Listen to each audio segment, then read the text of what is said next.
पीसीएसजी के प्रोग्राम में स्वागत है आपका। चलिए शुरुआत करते हैं पहले अभ्यास प्रश्न के साथ। हाल ही में केंद्र सरकार ने किस नदी को राष्ट्रीय नदी संरक्षण योजना के अंतर्गत शामिल करने के लिए कदम उठाए हैं? विकल्प ए पेरियार नदी, विकल्प बी भरतपुझा नदी, विकल्प सी पंबा नदी या विकल्प डी अचनकोविल नदी। तो इसका सही जवाब है विकल्प सी पंबा नदी। पंबा नदी केरल की तीसरी सबसे लंबी नदी है। पेरियार और भरतपुझा के बाद इसे दक्षिणा भगीरथी या केरल की गंगा भी कहा जाता है। यह नदी सबरीमाला मंदिर से धार्मिक रूप से जुड़ी है, जहां तीर्थयात्री स्नान करते हैं। पंबा, अचनकोविल और मणिमाला नदियों के संगम को त्रिवेणी संगम कहा जाता है। इसकी उत्पत्ति पश्चिमी घाट के पिरुमेदु पठार पर पुलचिमलाई पहाड़ी से 1650 मीटर ऊंचाई पर होती है। यह लगभग 176 किलोमीटर लंबी है और अरब सागर में मिलती है। इसका जल ग्रहण क्षेत्र लगभग 2235 वर्ग किलोमीटर है और पूरा केरल राज्य में स्थित है। आइए शुरुआत करते हैं पहले प्रश्न के साथ। उत्तर प्रदेश के किस शहर का नाम हाल ही में आधिकारिक रूप से बदलकर परशुरामपुरी कर दिया गया है? विकल्प ए शाहजहांपुर, विकल्प बी फैजाबाद, विकल्प सी जलालाबाद या विकल्प डी मुगलसराय।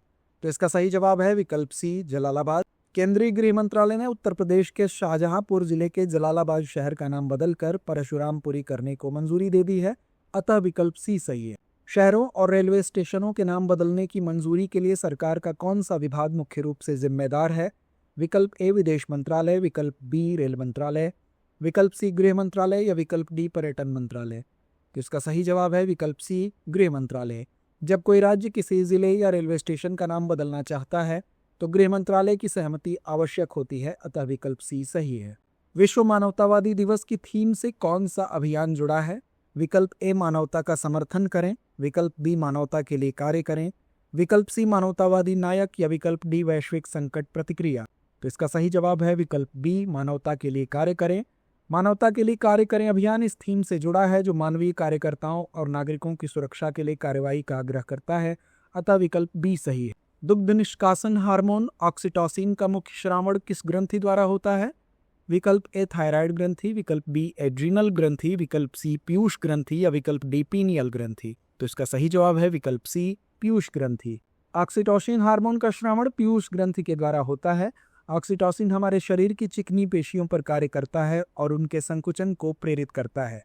मादाओं में यह प्रसव के समय गर्भाशयी पेशियों के संकुचन और दुग्ध ग्रंथियों से दूध के स्राव को प्रेरित करता है।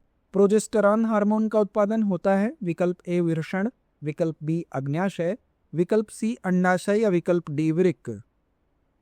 इसका सही जवाब है विकल्प सी अंडाशय। अंडाशय एक प्राथमिक मादा लैंगिक अंग है जो प्रत्येक मासिक चक्र में एक अंडे को उत्पादित करते हैं। इसके अतिरिक्त अंडाशय 2 प्रकार के स्टेरॉयड हार्मोन समूहों का भी उत्पादन करते हैं, जिन्हें प्रोजेस्टेरॉन और एस्ट्रोजन कहते हैं। पाकिस्तान शब्द का प्रयोग सर्वप्रथम किसने किया? विकल्प ए मोहम्मद अली जिन्ना, विकल्प बी चौधरी रहमत अली, विकल्प सी सर सैयद अहमद खां या विकल्प डी मोहम्मद इकबाल। तो इसका सही जवाब है विकल्प बी चौधरी रहमत अली। पाकिस्तान अथवा पाक-स्तान, पंजाब, अफगान, कश्मीर, सिंध तथा बलूचिस्तान नाम कैम्ब्रिज के एक पंजाबी मुसलमान छात्र रहमत अली ने 1933 और 1935 में लिखित 2 पर्चों में गढ़ा। 1930 के दशक में किसी ने रहमत अली की बात को गंभीरता से नहीं लिया, बल्कि एक छात्र का स्वप्न समझकर खारिज कर दिया गया।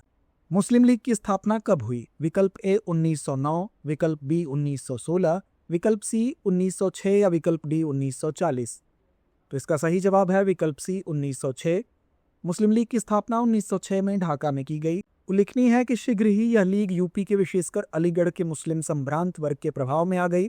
1940 के दशक के मुस्लिम बहुल क्षेत्रों की स्वायत्तता अर्थात पाकिस्तान की मांग करने लगी। काजू की कृषि के लिए कौन सी मृदा सर्वाधिक उपयुक्त है? विकल्प ए काली मृदा, विकल्प बी जलोढ़ मृदा, विकल्प सी पीट मृदा या विकल्प डी लैटराइट मृदा। तो इसका सही जवाब है विकल्प डी लैटराइट मृदा। तमिलनाडु, आंध्र प्रदेश और केरल में काजू की खेती के लिए लाल लैटराइट मृदाएं अधिक उपयुक्त। तो आइए अंत में नोट करते हैं आज का अभ्यास प्रश्न। निम्नलिखित में से कौन सा विषय संघ सूची में सम्मिलित नहीं है? प्रतिरक्षा, बैंकिंग, भूमि, वायु सेवा। इस प्रश्न का जवाब कमेंट बॉक्स में देना ना भूलें। धन्यवाद।